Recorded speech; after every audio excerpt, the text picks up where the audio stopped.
যখন দেশের হয়ে কেউ খেলে তখন আর একক সত্তা থাকে না, আচার আচরণ প্রতিনিধিত্ব করে মাতৃভূমি জাতিকেও।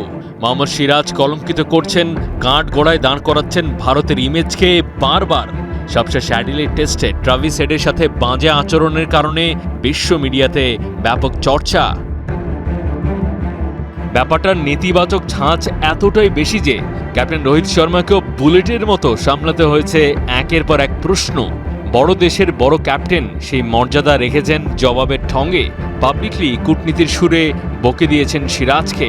সিরাজ লড়াইটা পছন্দ করে আর তাতেও সাফল্য পায়, তবে আগ্রাসন প্রকাশ করা আর সীমা পেরিয়ে যাওয়ার মধ্যে সূক্ষ্ম একটা লাইন আছে। আর অধিনায়ক হিসেবে আমার দায়িত্ব এটা দেখা যে সে লাইন যেন কেউ ক্রস না করে। শুধু এবারই প্রথম নয়, সিরাজের অভব্য আচরণের ইতিহাস বেশ পুরনো।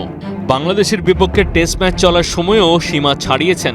নিন্দুকদের অনেকের বিশ্লেষণ, বেশি দেশপ্রেমিক এটা প্রমাণ করতেই ঘটিয়ে ফেলেন অনাকাঙ্ক্ষিত ঘটনা।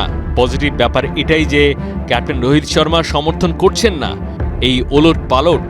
ঘৃণা নয়, আদান প্রদান যদি হয় ভালোবাসা, সমস্যাগুলোকে যদি দেখা যায় ন্যায্যতার চোখ দিয়ে, বড় খেলোয়াড়, বড় দেশ হয় আসলেই বড়। মাহদি হাসান, ৭১।